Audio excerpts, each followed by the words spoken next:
Hello students, today we are going to learn mathematics part first standard 9. विद्यार्थी मित्रांनो, आज आपण इयत्ता 9वी गणित भाग 1 मधील प्रॉब्लेम सेट 1 ह्या विषयी अभ्यास करणार आहोत. प्रॉब्लेम सेट 1 आपल्याला माहित आहे की आपलं 1.5 पर्यंत आपण भाग घेतलेले आहेत एक एक. आज आपण प्रॉब्लेम सेट 1 संदर्भात अभ्यास करणार आहोत. तर प्रॉब्लेम सेट 1 काय आहे ते आपल्याला बघता येईल. सराव संच 1.4. आजचा हा व्हिडिओ आपण दोन्ही माध्यमातून बघणार आहोत, सेमी आणि इंग्रजी माध्यमातून. ज्या काही मुद्दे मराठी माध्यमाला समजलेले नसतील किंवा इंग्लिश मीडियमला समजलेले नसतील तर आपल्या आजच्या तासामध्ये त्या गोष्टी क्लिअर होऊन जातील. आपल्याला सराव संच 1.4 आपण मागच्या तासाला बघितलेला आहे. आपल्याला आज बघायचा आहे प्रॉब्लेम सेट संकीर्ण प्रश्न संग्रह 1. तर चला तर मित्रांनो आपण बघूया. खालील प्रश्नासाठी अचूक पर्याय निवडा. आपल्याला प्रश्न काय दिलेला आहे बघा, सबस्टिट्यूट केलेला आहे. आपल्याला वेगवेगळ्या सॉफ्टवेअरचा वापर आपण आवर्जून यासाठी केलेला आहे की जेणेकरून आपल्याला यातले जे मुद्दे आहेत ते लक्षात घेता आले पाहिजेत, म्हणून आपण साधारणतः त्याचा वापर करत असतो. आता आपल्याला काय लक्षात घेता येईल बघा, छेद लिहायचा आहे. m छेद n बरोबर किती. आपल्याला काय माहित आहे, m छेद n, m इंटरसेक्शन n म्हणजेच त्याची किंमत काढायची. काय त्याचा फॉर्म्युला आपल्यासाठी m छेद n चा the set of the element which are in set m as well as in set n. म्हणजे असे आपल्याला घटक निवडायचे की जे m मध्ये पण असतील आणि n मध्ये पण असतील. आपण बघूया बघा, एक हा m मध्ये आहे, n मध्ये एक आहे का नाही. तो घटक कुठे असला पाहिजे, m मध्ये पण असला पाहिजे आणि n मध्ये पण असला पाहिजे. The element which are in the m as well as in the n. So the first element 1, there is no element, this is the 1, and here is no one element, here is the 3. So here is also not a 3, and here is the 5, and here is also not a 5. So these sets become empty set. आपल्याला इथं आता काहीच लिहायला मिळालेलं नाही, त्यामुळे आपण काय करतो बघा, हा सेट जो आहे तो फक्त असा रिकामा ठेवतो. जर समजा लिहायलाच काय नसेल तर काय लिहिणार आपण.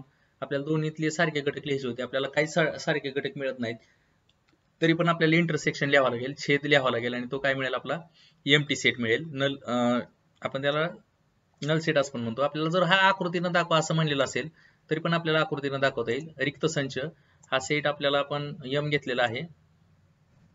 त्यानंतर दुसरा जो सेट आपल्याला संचाचं नाव लिहावं लागेल m. आधी आपण नाव लिहून घेतलं m. त्यानंतर आतले एलिमेंट लिहायचे आपल्याला. 1 हा एलिमेंट आहे, त्यानंतर 3 आहे, आणि त्यानंतर 5 आहे. म्हणजे हे आपल्याला मिळालेले एलिमेंट आहे. ठीक आहे. तर आता बघा आपण हे इंडिकेट करतोय रंगानं, 1, 3 आणि 5 हा आपला m सेट झाला. तसं आपल्याला n सेट लिहिता येईल, पण ह्याच्यामध्ये दोघांमध्ये एकही सामायिक नसल्यामुळं आपल्याला काय होईल बघा, तो पूर्ण सेट हा वेगळा असेल. म्हणजे कसा येईल बघा, they are disjoint set. m आणि n कसे आहेत, डिसजॉईंट सेट आहे, त्यामुळे हा n हा पूर्ण वेगळा असा आपल्याला काढता येईल. पण n हा सेट काढलेला आहे इथं, आणि मग हा स्वतः आपल्याला कसा लिहिता येईल, वेन आकृतीच्या सहाय्यानं n संचाचं नाव आपल्याला द्यावं लागेल आधी, आणि त्यानंतर आत एलिमेंट लिहायचे 2, 4, 6, आणि मग आपल्याला ते एलिमेंट लिहिले आपण इथं लिहिला 2, 4 आणि 6. तर हा जर संच असेल 1, 3, 5 आणि हा दुसरा आहे 2, 4, 6, they are the disjoint set. हे डिसजॉईंट सेट आहेत, म्हणून त्याचा जो आपण बघितलं m छेद n, आपल्याला काय काढायला सांगितलं होतं पहिल्या प्रश्नामध्ये, m छेद n, m intersection n. So these are the disjoint set. हे विभिन्न संच आहेत. हा पूर्ण संच वेगळा आहे, हा पूर्ण संच वेगळा आहे, आपण त्याला डिसजॉईंट सेट म्हणतो, विभिन्न संच म्हणतो. आणि आपल्याला लिहिताना आपण कसं लिहू शकतो बघा, m इंटरसेक्शन n. तर अशा पद्धतीने आपल्याला तो संच लिहिता येतोय. ठीक आहे. आपण पुढचा प्रश्न आपल्याला बघता येईल. आपल्याला काय घेता येईल, आपल्याला इथं दिलेलं होतं बघा फाय. याचं जे उत्तर लिहायचं आहे आपल्याला, ते उत्तर काय असणार आहे, फाय असणार आहे. नल सेट आहे, एम्प्टी सेट आहे, म्हणून आपल्याला त्याचं उत्तर आपण काय लिहिलेलं आहे, फाय लिहिलेलं आहे. आपल्याला फाय असं सुद्धा उत्तर त्याचं लिहिता येते. दुसरा प्रश्न आपल्याला काय दिलेला आहे तो पण बघूया आपण. p बरोबर महिरपी कंसात x असा आहे की, आपल्याला संच वाचता पण आला पाहिजे. काही विद्यार्थ्यांना आपण बघतो की संच व्यवस्थित वाचायला अडचण येते. p बरोबर महिरपी कंसात x असा आहे की, म्हणजे उभी रेष जी आहे त्याला आपण असा आहे की असं वापरतो. x असा आहे की x ही विषम नैसर्गिक संख्या आहे. विषम आणि नैसर्गिक संख्या असली पाहिजे. x असं दिलेलं आहे त्यांनी, विषम पण आहे आणि नैसर्गिक संख्या आहे. हा संच यादी पद्धतीने कसा लिहिला जाईल, तर हा जो संच आहे आपल्याला यादी पद्धतीने लिहायचा आहे. आपल्याला बघता येईल की हा संच यादी पद्धतीत कसा लिहिला जाईल. विद्यार्थी मित्रांनो, दुसऱ्या उदाहरणात आपण बघतोय पी बरोबर महिरपी कंसात x असा आहे की x ही विषम नैसर्गिक संख्या असून तिची मर्यादा दिलेली आहे बघा. आता हे ह्या उदाहरणात आपल्याला शिकण्यासारखं काय बघा, त्याच्या ज्या मर्यादा दिलेल्या असतात त्या मर्यादा आपल्याला शिकायच्या असतात. म्हणजे x ची मर्यादा कशी आहे, एक तर विषम आहे संख्या. पहिली गोष्ट ज्या अटी दिलेल्या आहेत त्या आपण बघूया. पहिली अट काय तर ती विषम नैसर्गिक संख्या आहे, विषम आहे, ऑड नंबर. त्यानंतर दुसरी अट काय दिलेली आहे की ती 1 पेक्षा मोठी आहे आणि 5 पेक्षा लहान किंवा 5 इतकीच. ह्या चिन्हाचा अर्थ आपल्याला लक्षात घेता आला पाहिजे. एक तर ती 5 पेक्षा लहान किंवा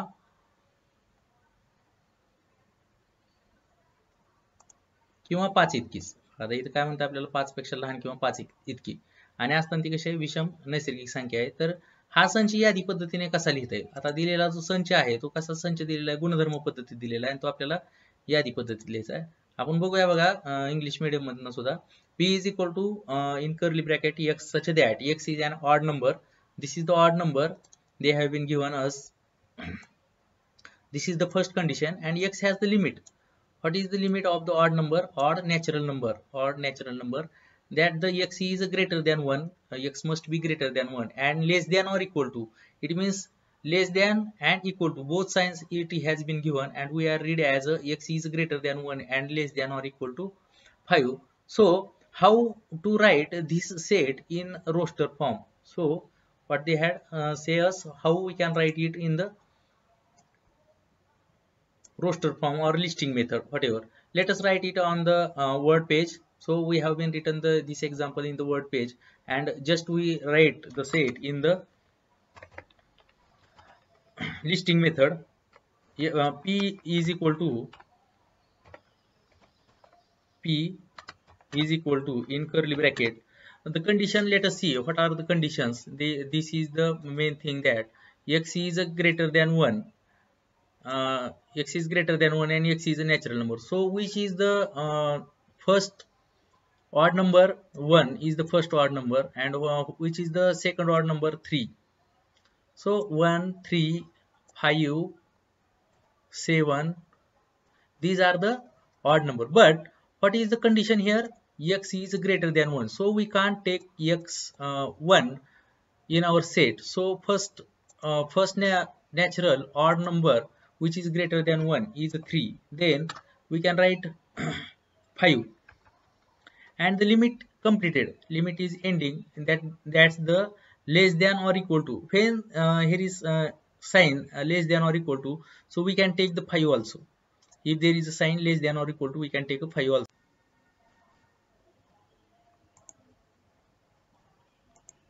And here bracket get completed.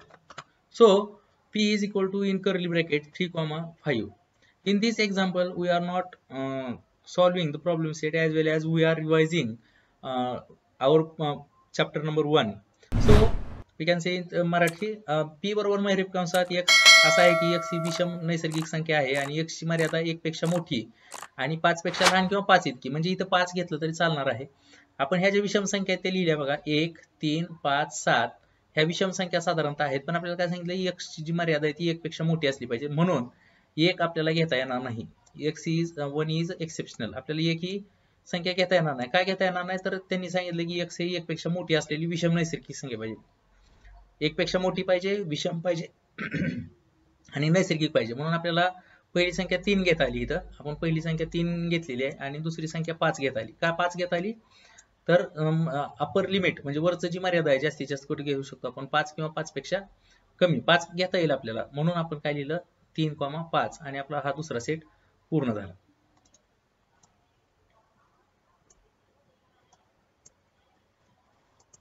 तिसरे एक्झाम्पल बघूया बघा आपण.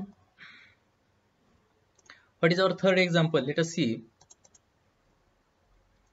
P is equal to in curly bracket 1, 2, dash dash dash dash up to 10.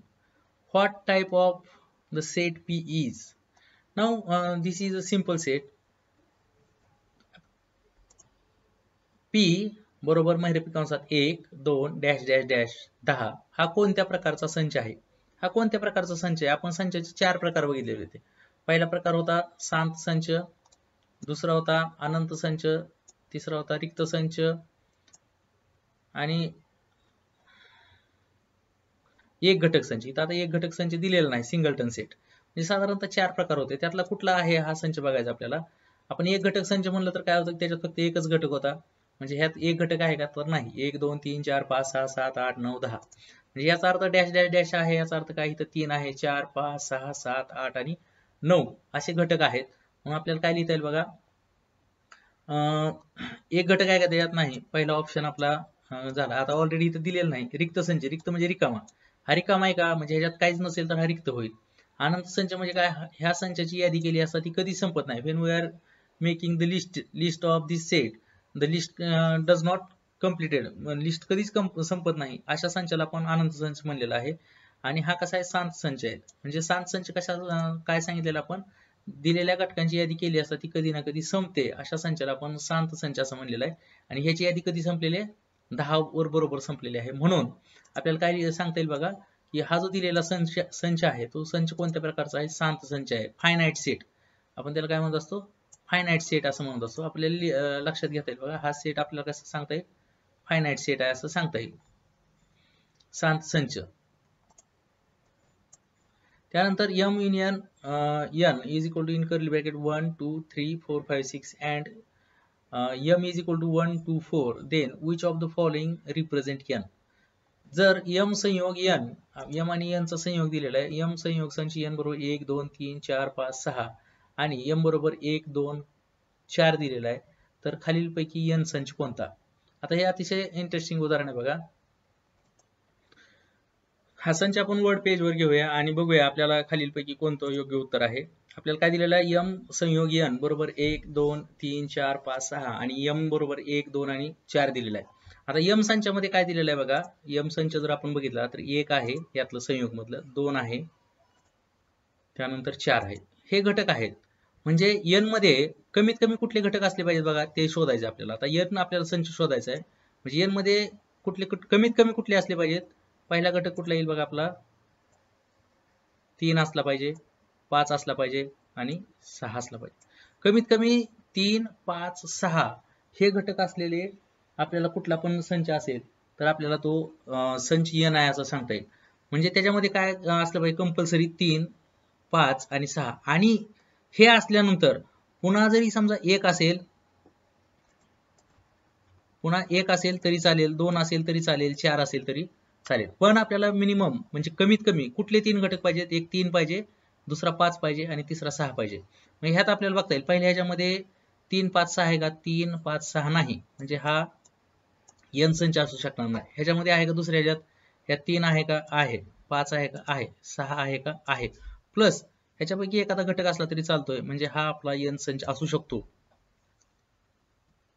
त्यानंतर बाकीचे आपल्याला पर्याय बघण्यासाठी, समजून घेण्यासाठी पर्याय बघूया बघा. 3 आहे का याच्यामध्ये, नाही, मग हा पण संच नाही. त्यानंतर इथं 3 आहे का, नाही, म्हणजे पहिलाच घटक आपल्याला इथं मिळत नाही. म्हणजे इथं आपल्याला फक्त एकच संच असं मिळालाय की त्याच्यामध्ये 3 आहे, 5 आहे आणि 6 आहे. आपण आणखीन एकदा हा मुद्दा समजून घेऊया बघा, बऱ्याच जणांच्या हे लक्षात आले का नाही सांगता येणार नाही पहिल्याच वेळेस. आपल्याला काय सांगितलेलं आहे, m संयोग n म्हणजे m आणि n ची बेरीज ज्यावेळेस केली त्यावेळेस आपल्याला काय मिळालं बघा, 1 2 3 4 5 6 हे आपल्याला कधी मिळालेलं आहे, m आणि n ची बेरीज केल्यानंतर, म्हणजे m मधले आणि n मधले घटक घेतल्यानंतर. पण त्यातलं आपल्याला काय दिलेलं आहे बघा, m मधले घटक दिलेले आहेत. m मध्ये काय काय, 1 आहे, मग आपण 1 ला अंडरलाईन केली, म्हणजे 1 m मधला असू शकतो, 2 आहे, 2 पण m मधला आहे आणि 4 आहे. हे जे 3 घटक आहेत ते m मधले घेतलेले आहेत कंपल्सरी. आता उरलेले जे घटक असतील ते कशातले असतील, n मधले असू शकतील. म्हणजे n मध्ये काय कंपल्सरी पाहिजे आपल्याला, n संचामध्ये कंपल्सरी काय असणार आहे, n मध्ये 3 असेल, 5 असेल आणि 6 असेल. हे 3 घटक कंपल्सरी असतील. These 3 elements is compulsory in our n set. जर तसं असेल तरच आपल्याला m प्लस n हा सारखा सांगता येईल. पण आपल्याला काय अट आहे की आपण ज्यावेळेस युनियन लिहित असतो, संयोग लिहित असतो, त्यावेळेस एक घटक एकदाच लिहायचा असल्यामुळे जरी समजा डबल आला तरी आपण तो लिहित नाही. म्हणजे आपल्याला काय लक्षात येता येईल बघा, 4 मधला 4 जरी आला तरी चालेल आपल्याला n मध्ये, 2 आला तरी चालेल आणि 1 आला तरी चालेल.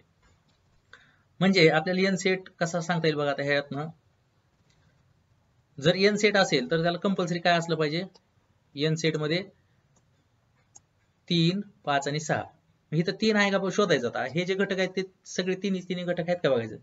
ए मध्ये आहे का 3, 5, 6 नाही, फक्त 3च आहे, 5, 6 नाही, म्हणून हा घटक नाही. इथं आहे का 3, 5, 6 आहे आणि 4 पण आहे, म्हणजे हा घटक आहे असं आपल्याला सांगता येईल. हा घटक आहे. त्यानंतर 2, 5, 6 हे आता असणार नाहीत, हे आपल्याला लक्षात आलेलं आहे. 4, 5, 6 सुद्धा असणार नाही, कारण ह्याच्यात 3 नाही. यातला एक जरी घटक नसेल 3, 5 आणि 6 पैकी, तर तो त्याचा उपसंच नाही असं आपल्याला सांगता येईल. म्हणजे आपल्याला जर संच जर समजून घ्यायचे असेल तर ह्या गोष्टी सुद्धा आपल्याला तितक्याच महत्वाच्या आहेत.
पाचवं उदाहरण बघूया बघा. Late us see the fifth example. If P is a subset of M, then which of the following set represent P intersection in bracket P union M question mark and जर P उपसंच P हा M चा उपसंच असेल तर P छेद कंसात P संयोग M हा खालीलपैकी कोणता संच असेल. हे सोडवायचं आपल्याला. आपण कशा पद्धतीने लक्षात घेणार आहोत हे आपण बघूया. हा आपण वर्ड मध्ये कॉपी केलेला आहे. आता इथं काय सांगितलं, P is a subset of M. P हा M चा उपसंच आहे. आपण समजून घेण्यासाठी बघा इथं P सेट आपण स्वतः लिहायचा. जे आपल्याला समजून घेण्यासाठी काय लिहितात बघा, P इज इक्वल टू सगळ्यात सोपा संच लिहायचा 1, 2, 3 समजा 1, 2, 3 कंप्लीट झाला. आणि आता M जो सेट लिहायचा आपल्याला, तो M सेट कसा लिहायचा बघा, M बरोबर कंसात हा P हा उपसंच होईल. म्हणजे P उपसंच होण्यासाठी आपल्याला काय बघावं लागेल, 1, 2, 3, 4. फक्त आपण एक घटक मुद्दा म्हणजे ज्यादा लिहिलेला आहे. फक्त we writing the one element morally. आता काय होईल बघा, हा जो संच आहे तो P हा M चा उपसंच होईल. म्हणजे आपण आपल्याला समजून घेण्यासाठी अशा पद्धतीचे उदाहरण सोडवताना असं लिहिता येईल. 9. आता इथं काय करायचं बघा, आपल्याला P वेगळा आहे आणि P संयोग M आपल्याला काढायचं आहे. काय लिहिता येईल बघा, P संयोग M काय होईल आपला, आपण लिहूया P युनियन P संयोग, कॉपी करून घेऊयात आपल्याला सोपं पडेल, P संयोग M बरोबर. आता हा जर संच आपण लिहायचं म्हणलं तर P संयोग M काय झाला बघा, P मधले सगळे घटक आणि M मधले सगळे घटक. आता आपण P मधले सगळे घटक लिहूया. पहिल्यांदा 1, 2, 3 हे P मधले लिहिले. आता M मधले लिहायचे. 1 लिहिलेला आहे त्यामुळे लिहिणार नाही, पण 2 लिहिलेला आहे लिहिता येणार नाही, 3 लिहिलेला आहे. आता काय राहिला फक्त 4. तर आपल्याला हा संच मिळाला. म्हणजे P संयोग M म्हणजेच कुठला संच आहे बघा, आपण जर बारकाईने बघितलं तर P संयोग M म्हणजेच M आहे, तो संच M आहे. जर आपण बारकाईने बघितलं तर काय, दोघांतले घटक सारखे असल्यामुळे तो M आहे. आता जर असं असेल म्हणजे यात आपल्याला काय लक्षात आलं, जर पहिला संच हा दुसऱ्या संचाचा उपसंच असेल आणि त्याचा जर संयोग संच आपल्याला मिळायचा असेल तर जो मोठा संच असतो ना तो संच आपल्याला मिळत असतो. म्हणजे हा P जो संच आहे तो M चा उपसंच आहे. म्हणजे P मधले सगळे घटक M मध्ये आहेत आणि जर त्यांचा आपल्याला संयोग करायचा म्हटलं तर इथं आपल्याला काय मिळत असतो, M हा संच मिळत असतो. म्हणजे जो मोठा संच आहे तो आपल्याला मिळणार M. ह्या दोघांचं उत्तर काय असणार आहे आपलं, M सेट असेल. आणि आता दुसरं काय दिलं आपल्याला, आता हा मिळाला संच. आता आपल्याला पुढे काय करता येईल बघा,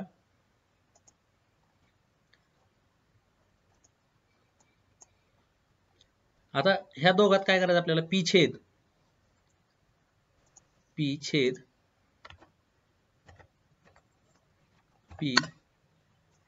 छेद पण आपल्याला कॉपी करून घेता येईल.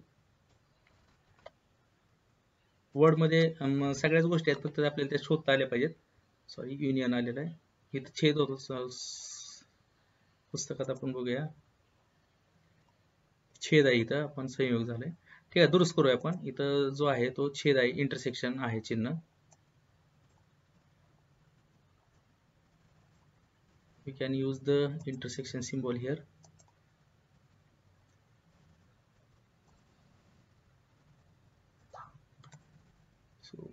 So here intersection symbol, P intersection. आता आपल्याला काय दिलेलं बघा, P युनियन, कॉपी करता येईल आपल्याला, P union M, bracket complete. आता हा इंटरसेक्शन दिलेला आहे. मग आता आपण जर दोन संचाचा विचार केला, इथं P आहे, P संच आहे, नाही तर इथं P संयोग M आहे. ह्या दोन संचाचा विचार करायचा आपल्याला. आपण बाकीचं जे आहे ते खोडून टाकू, म्हणजे आपल्याला कन्फ्युजन होणार नाही. आपण हे जे लिहिलेलं होतं ते पण खोडून टाकू. आता ह्या दोघांमध्ये छेद काढायचा आपल्याला, म्हणजे P आणि हा दुसरा जो कंस आहे तो P युनियन M. हा जो कंस दिसतो तो इथं आहे, आपण त्याचं पण डायरेक्शन दाखवूया. हा जो कंस आहे तो इथं आहे, म्हणजे आपल्याला फक्त छेद कोणात करायचा आहे, ह्या दोघांमध्ये छेद करायचा आहे. म्हणजे हा दोघांचा छेद काय येईल बघा, ज्यावेळेस छेद असतो त्यावेळेस काय असतो, छोटा संच. जो छोटा संच आहे तो छेद संच येत असतो नेहमी. Every time we get the smaller set as an intersection set. So what we can write here, 1, 2, 3. So this is our answer, and this set indicate as or is equal to, what we can indicate that this is the P. So overall what we can be say here, we get the option A, P. म्हणजे overall आपल्याला काय मिळालेलं आहे, P मिळालेलं आहे. आणखीन बऱ्याच जणांना थोडंसं कन्फ्युजन असू शकतं ह्या संचामध्ये. आपण फायनली कसं लक्षात ठेवतोय बघा, जर पहिला संच हा दुसऱ्या संचाचा उपसंच असेल, if the first set is a subset of the other set, then union of both set is a bigger set. जर दोन संच असतील आणि पहिला संच हा, म्हणजे समजा हा पहिला संच हा दुसऱ्या संचाचा उपसंच असेल, तर ह्या दोघांचा युनियन जर संयोग काढला तर मोठा संच येईल, आणि हा जर ह्या दोघांचा छेद काढला तर हा छोटा संच येईल. म्हणजे जर एक संच दुसऱ्याचा उपसंच असेल तर संयोग केला तर मोठा संच उत्तर येईल, आणि जर छेद काढला तर छोटा संच उत्तर येईल. एवढं आपण लक्षात ठेवलं तरी आपल्याला हे उदाहरण लगेच लिहिता येईल. आणि जर समजा तुम्हाला कन्फ्युजन असेल तर तुम्ही असं बाय डिफॉल्ट तुमच्या सोयीसाठी तुम्ही असा प्रश्न तयार करून, म्हणजे संच घेऊन तुम्ही त्याचं उत्तर सुद्धा शोधू शकता. ठीक आहे, आपण पुढचा प्रश्न बघूया.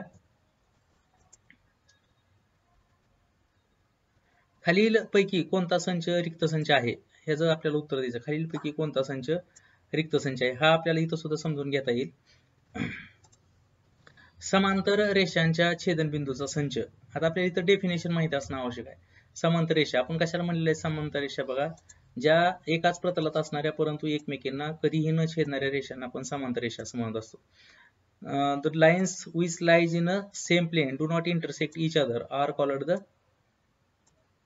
parallel lines. म्हणजे ह्या जर दोन रेषा असतील, त्या दोन एकमेकींना कधी छेदणार नसतील, they do not intersect each other, एकाच प्रतलात असणाऱ्या परंतु एकमेकींना कधीही न छेदणाऱ्या रेषांना आपण काय म्हणलेलं आहे, समांतर रेषा असं म्हणलेलं आहे. म्हणजे आता इथं जर ह्या समांतर रेषा असतील तर त्यांचा छेदनबिंदू काय असेल, काहीच नसणार आहे. जर त्यांचा छेदनबिंदू असतील तर त्या समांतर कशा, they intersect each other. Therefore this is our right answer. This is the right answer. We can be say that this is right answer. समांतर रेषांचा छेदनबिंदू आपल्याला एकही बिंदू मिळणार नाही. दुसरा आहे सम मूळ संख्यांचा संच. सम आणि मूळ संख्या आहेत का, आपण हे टॅलीसाठी बघतोय तर आहेत. सम आणि मूळ संख्या असणारी 2 ही संख्या आहे की ती सम आणि मूळ आहे, म्हणजे एक घटक संच मिळून जाईल, तिथं आपल्याला मिळतील. 30 पेक्षा कमी दिवस असलेल्या इंग्रजी महिन्याचा संच आहे. 28 किंवा 29 दिवस हे फेब्रुवारी महिन्यात असतात. There will be the February having 28 or 29 days, 30 दिवसापेक्षा कमी असतात, म्हणून हा सुद्धा संच हा एक घटक संच आपल्याला लिहिता येईल. त्यानंतर शेवटचा जो दिलेला आहे संच P बरोबर महिरपी कंसात x असा आहे की x belongs to capital I and x is greater than -1 and less than 1. आणि ह्याचं सुद्धा उत्तर काय लिहिता येईल, किती येईल बघा, ते पूर्णांक संख्या पण वजा 1 पेक्षा मोठी आणि 1 पेक्षा लहान असलेली 0 ही संख्या अशी आहे की जी वजा 1 पेक्षा मोठी आणि 0 पेक्षा लहान आहे. म्हणजे हा पण एक घटक संच आहे. हे तीन जे आहेत set B, sorry option B, option C and option D are singleton sets. These are the singleton sets, but the first A is a empty set. हा empty set आहे. There are the parallel lines, and the definition of the parallel lines is the line lies in the same plane, do not intersect each other, are called the parallel lines. So this set is a MC set, empty set. खालील उपप्रश्नांसाठी अचूक पर्याय निवडा. आपल्याला पुढचा प्रश्न आहे बघा. Find the correct option for the given questions. खालील दिलेल्या प्रश्नासाठी जे योग्य उत्तर आहे ते आपल्याला शोधायचे. आपण बघूया एक एक प्रश्न. खालीलपैकी कोणता समूह संच आहे? कोणता समूह संच म्हणजे संच आहे. आता समूह संच कशाला म्हणायचं बघा. पहिली गोष्ट आपण याच्या आधी पण चर्चा केलेली आहे, तरी पण आपण आणखीन एकदा लक्षात घेऊया. हा एखादा समूह संच कधी आहे, तर त्याचं पहिलं जे कारण आहे ते काय असणार आहे. जर समजा तुमच्या वर्गातले 4 विद्यार्थी आहेत, 5 विद्यार्थी आहेत, आणि त्यांना सांगितलं की समूह संच लिहून आणा, एखादा समूह संच लिहून आणा, तर त्या 5च्या 5 विद्यार्थ्यांची उत्तर एक म्हणजे सेमच आली पाहिजे. त्यांच्यातला क्रम बदलला तर चालेल, पण त्याची उत्तर सेम आली पाहिजे. असं ज्यावेळी शक्य वाटतंय तुम्हाला, then that will be the set. आणि जर असं वाटत नसेल की सगळ्यांची उत्तर सारखे येणार नाहीत, then that will be not the set. तर तो संच नाही. ही साधी सोपी गोष्ट आपण लक्षात ठेवायची. आपण असं समजायचं की 5 विद्यार्थ्यांना आपण काम दिलेलं आहे आणि 5 विद्यार्थ्यांची उत्तरं सारखी येतील काय, हे जर मी प्रश्न दिला तर जर समजा त्यांची उत्तरं सारखी येत असतील तर that will be the definite set. तर तो 100% संच आहे. आणि जर समजा उत्तर येत नसतील तर definitely say that there is a not a set. आता इंद्रधनुष्यातील रंग उदाहरणासाठी बघूया बघा. आता इथं आपल्याला काय दिलेलं आहे, इंद्रधनुष्यातील रंग. मग जर समजा पहिल्या विद्यार्थ्याला आपण काम दिलेलं आहे, बाबा तू इंद्रधनुष्यातील रंग लिहून आण, तर तो काय किती आणणार आहे इंद्रधनुष्यातील रंग? 7 रंग लिहून आणेल, जे काय इंद्रधनुष्यातील रंग आहे. दुसरा तो पण 7 आणेल, कारण ती फिक्स रंग आहेत. त्याला आता ती माहित नसतील ती गोष्ट आपण इथे इग्नोर करायची. नाहीतर एखादा म्हणेल की मग सर त्याला माहितच नव्हते, तसं नाही ते. तर ते माहित आहेत असे, किंवा जे फिक्स आहेत, 7च रंग आहेत आणि ती फिक्स आहेत, तर ह्या 5च्या 5 विद्यार्थ्यांची उत्तरं जी आहेत ना ती सारखी असतील. कोण तांबडा रंग आधी लिहिल, कोण जांभळा रंग आधी लिहिल, पण त्याचे 7च रंग असतील. जसं आठवड्यातील वार सांगितल्यानंतर सगळ्याकडं जगात कुठं जरी गेलं तरी 7च वार आपण घेतो, संडे, मंडे, ट्यूसडे असं. तर ती सगळ्यांची फिक्स उत्तर असतात. Then that will be the set. त्यावेळेस सेट असेल. आता दुसरा जो आपल्याला प्रश्न दिलेला आहे तो पण बघा कसं दिलेला आहे. ठेवूया, आपण डिलीट करूया. काय दिलेला आहे बघा दुसरा प्रश्न आपल्याला. दुसरा आकडा त्यातला दिलाय.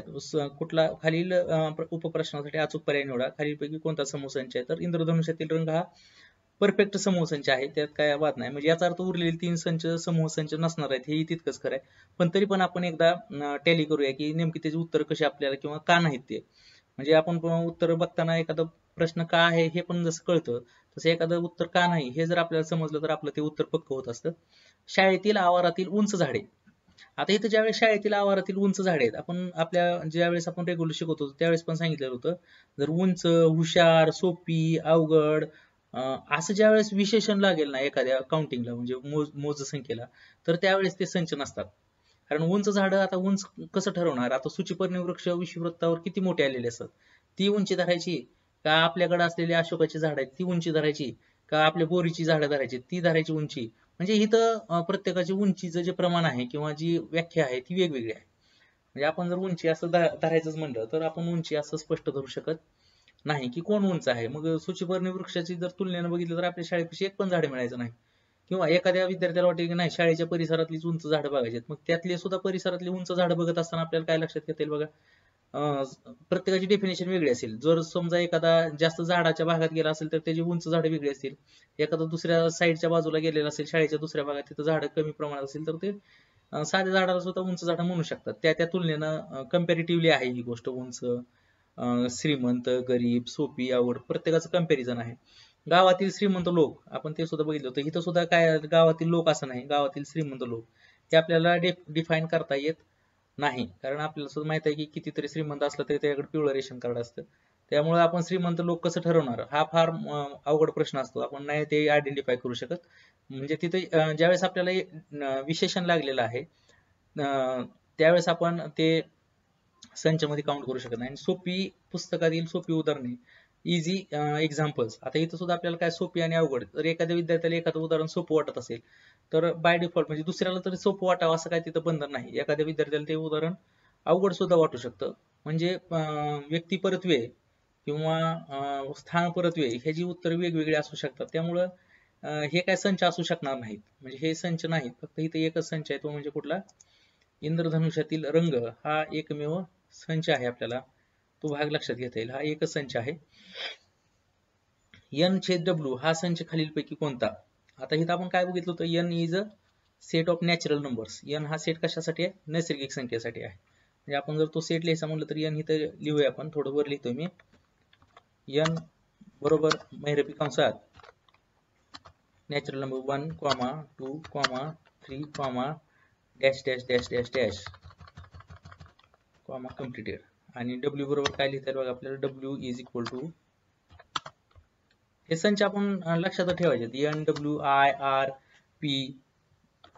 तर इथं आपल्याला संच दिलेले नसतात, म्हणजे घटक दिलेले नसतात. फक्त डब्ल्यू म्हणले की आपण समजून घ्यायचे की पूर्ण संख्याचा संच, पूर्ण संख्याचा संच आहे. एन म्हणले की समजून घ्यायचे की तो नैसर्गिक संख्याचा संच आहे. 0, 1, 2, 3 dash dash dash up to infinity. हे इन्फानाइट सेट आहेत, अनंत संच आहेत. ते सुद्धा आपल्याला लक्षात घेता येईल. तर साधारणतः हे एन आणि डब्ल्यू हे दोन सेट आपल्याला इथे लिहिता आलेले आहेत. आता इथं काय लिहिलं बघा? ह्या दोघांचा छेद संच, म्हणजे दोघात सामायिक असलेला संच लिहायचा. ज्यावेळेस आपण छेद संच म्हणतो त्यावेळेस काय असतं? आपल्याला दोघांमध्ये ते घटक कंपल्सरी असले पाहिजे. मग कुठले घटक आहेत दोघांमध्ये? तर ते घटक लिहायचे. इथं 0 आहे, इकडे 0 आहे का? नाही. पण 1, 2, 3 सगळ्याकडेच आहे. इकडं पण आहे, इकडं पण आहे. म्हणून आपल्याला काय लिहिता आलं बघा? 1, 2, 3 डॅश डॅश डॅश असं आपल्याला लिहिता आलेलं आहे. म्हणजे ज्यावेळेस आपल्याला दोन्ही पण घटक दोन्ही संचात असतात त्यावेळेस आपला तो काय असतो? छेद संच असतो. तर ते आपल्याला लिहिता येईल. आणि दुसरं पण आपल्याला काय सांगता येईल बघा? N is a subset of W. N हा डब्ल्यूचा उपसंच आहे. आणि मगाशी म्हणल्याप्रमाणे जो छोटा संच असतो, जो उपसंच दुसऱ्याचा असतो, तोच त्याचा छेद संच असतो. तर हे लिहिता आलेलं आहे आपल्याला. त्यानंतर पी बरोबर महिरपी कंसात एक्स असं आहे की एक्स हे इंडियन या शब्दातील अक्षर आहे. तर पी संच यादी पद्धतीने खालीलपैकी कोणता? आता पी संच लिहिताना सुद्धा आपल्याला काय लक्षात घेता येईल बघा? इंडियन शब्द लिहायचा आहे आपल्याला.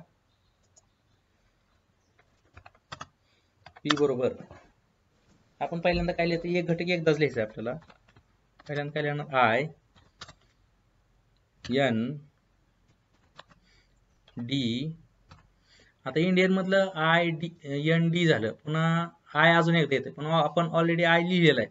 आता आय लिहिणार का? आपण नाही लिहिणार. संचाची व्याख्या काय सांगते? एक घटक एकदाच लिहायचा, त्यामुळे आय येणार नाही. त्यानंतर आय एन डी आय हे लिहिलेलं होतं का? नाही. हे लिहिता येईल आपल्याला. त्यानंतर बघा काय इथं? आय झालं लिहून, एन झालं, डी झालं, आय डबल आहे म्हणून आय नाही लिहिणार, ए झालं, आणि पुन्हा एन येत आहे. पण एन सुद्धा ऑलरेडी लिहिलेला आहे. म्हणजे आपल्याला इथं आता पुढचा घटक लिहिण्याची आवश्यकता नाही. म्हणजेच आपण काय लिहिणार आहे बघा? इथं ब्रॅकेट कम्प्लीट. म्हणजे एवढाच आपला संच असेल. ब्रॅकेटवर घेऊया, ब्रॅकेट कम्प्लीट. म्हणजे आय एन डी ए हा फक्त आपला काय असणार आहे? त्याचा यादी पद्धतीतील संच असणार आहे. आपल्याला ते लिहिता येईल. म्हणजेच आय एन डी ए हा यादी पद्धतीतील संच कुठला होईल बघा? आय एन डी ए हा संच आपला झाला यादी पद्धतीतील. तर हा संच आपला यादी पद्धतीतील आपल्याला इथं लिहिता येईल आय एन डी ए अशा पद्धतीनं. त्यानंतर पुढचा भाग बघूया बघा.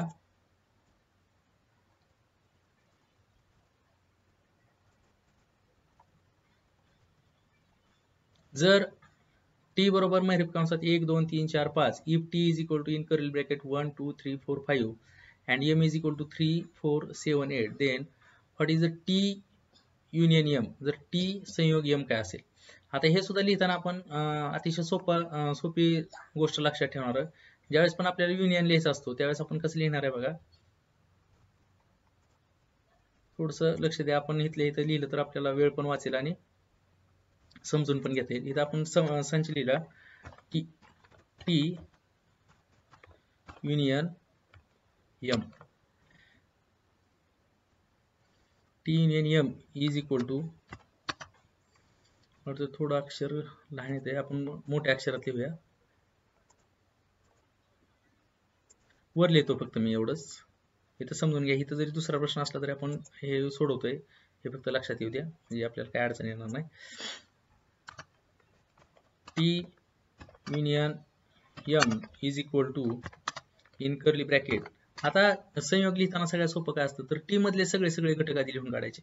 म्हणजे काही असू दे, 1, 2, 3, 4,5 कॉमा. आता हे कुठले झाले? टी मधले झाले. काय काय लिहून झाले बघा? टी मधलं 1 लिहिलं, 2 लिहिलं, 3 लिहिलं, 4 लिहिलं, 5 लिहिलं. ॲज इट इज आहे असं लिहिलं. आता काय करायचं? यम मधले घटक लिहायचे. फक्त काळजी काय घ्यायची की जर ऑलरेडी लिहिलेला असला तर पुन्हा लिहायचा नाही. आता ह्यातला ऑलरेडी लिहिलेला काय? 3 लिहिलेला आहे, तो आपला इलिमिनेट झाला, कॅन्सल झाला. 4 लिहिलेला आहे, तो पण कॅन्सल झाला. आता 7 लिहिलेला आहे का? नाही. 8 लिहिलेला आहे का? नाही. म्हणजे फक्त ते 2च घटक आले. आता किती घटक ऍड झाले आपले? फक्त 2च घटक ऍड झाले, 7 आणि 8. 7,8 कर्ली ब्रॅकेट कंप्लीट.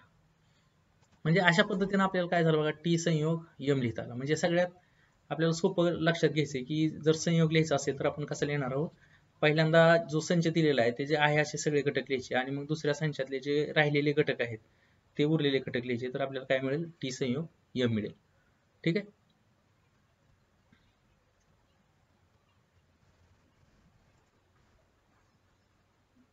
विद्यार्थी मित्रांनो, पुढील उदाहरण पण आपल्याला बघता येईल. एका गटातील 100 लोकांपैकी 72 लोक इंग्रजी बोलतात आणि 43 लोक फ्रेंच बोलतात. हे 100 लोक इंग्रजी किंवा फ्रेंच यापैकी किमान एक भाषा बोलतात. तर किती लोक फक्त इंग्रजी बोलतात, किती लोक फक्त फ्रेंच बोलतात आणि किती लोक इंग्रजी आणि फ्रेंच ह्या दोन्ही भाषा बोलतात?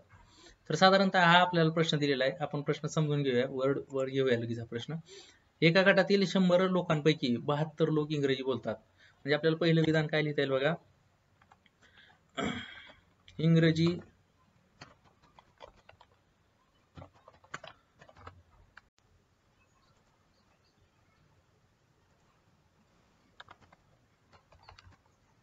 इंग्रजी बोलणाऱ्या लोकांचा संच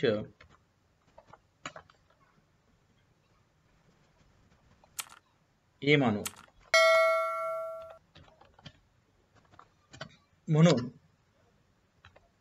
म्हणून काय लिहिता येईल बघा? एन ऑफ ए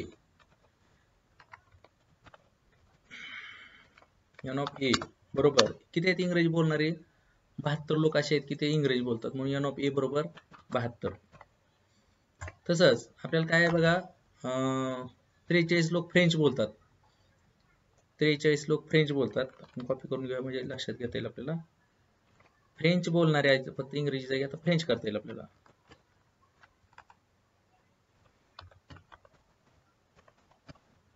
फ्रेंच बोलणाऱ्या लोकांचा संच आपण आता इथे बी मानूया. म्हणून एन ऑफ बी बरोबर काय लिहिता येईल? 43. त्यानंतर हे 100 लोक इंग्रजी किंवा फ्रेंच यापैकी किमान एक भाषा बोलतात. तर किती लोक फक्त इंग्रजी बोलतात, किती लोक फक्त फ्रेंच बोलतात आणि किती लोक इंग्रजी आणि फ्रेंच ह्या दोन्ही भाषा बोलतात? तर आपल्याला इथं काय दिलेलं आहे बघा? हे दोन्ही बोलणारे आहेत. Therefore what we can write here? N of A union B is equal to 100. आपल्याला सगळ्यात सुरुवातीला तर n of A union B दिलेला आहे 100 आणि त्याच्यावरून आपला जो फॉर्म्युला आहे तो आपल्याला वापरता येईल. एन हे स्मॉलच पाहिजे. ठीक आहे. हे थोडंसं पहिलं शब्द असल्यामुळे बाय डिफॉल्ट ते कॅपिटल घेत असतं. ठीक आहे. आपल्याला काय फॉर्म्युला आहे बघा? आपल्याला n of A union B is equal to n of A plus n of B minus n of A intersection B. Intersection घ्यावं लागेल आपल्याला. Insert the symbol and we are taking the intersection A intersection B. तर हा आपला formula आहे. सगळ्यात सुरुवातीला आपल्याला काय काढावं लागेल बघा? ह्यातनं ए इंटरसेक्शन काढावं लागेल. म्हणजे दोघात सामायिक किती आहे? टोटल किती आहेत लोक? सगळे मिळून 100 बरोबर एन ऑफ ए किती आहेत? 72 अधिक 43 वजा n of A union B जे आहे तसं आपल्याला ॲज इट इज लिहावं लागेल. कॉपी करून घेऊया आपण. Control C control V. खालच्या पायरीला 100 बरोबर 72 आणि 13 3 2 5 7 4 11 115 वजा कॉपी करूया आपण पेस्ट. आता इथं काय एन ऑफ ए युनियन बी आपल्याला डाव्या बाजूला पाठवता येईल आणि हे 100 उजव्या बाजूला. Therefore what we can write here, आपण बाजू बदलतो ह्याची कंट्रोल सी कंट्रोल व्ही, ह्याचं चिन्ह निघून जाईल बघा, बाजू बदलल्यामुळे ह्याचं चिन्ह निघून गेलं. काय राहिलं प्लस झालं. बरोबर 115 ऑलरेडी पहिलं होतं वजा 100. देअरफॉर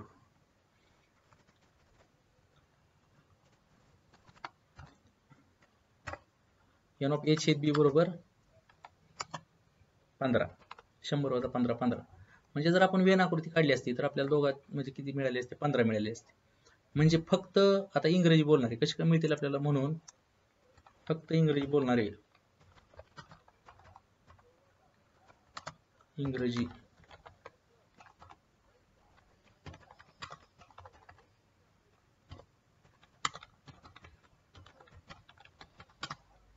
बरोबर काय लिहिणार आपण बघा, फक्त इंग्रजी बोलणारे 72 वजा 15. हे 15 कसे दोन्ही बोलतात म्हणून ते इंग्रजी पण बोलतात आणि दुसरी पण भाषा बोलतात, म्हणून 72 वजा 15 म्हणून काय लिहिता येईल आपल्याला, बरोबर 7 5 12 हात 4 1 57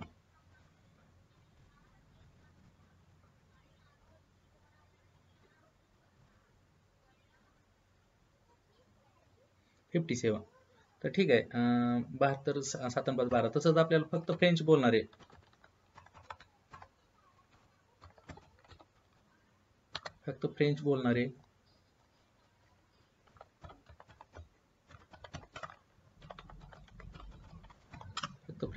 बरोबर किती लिहिता येईल बघा आपल्याला, फ्रेंच बोलणारे किती 43.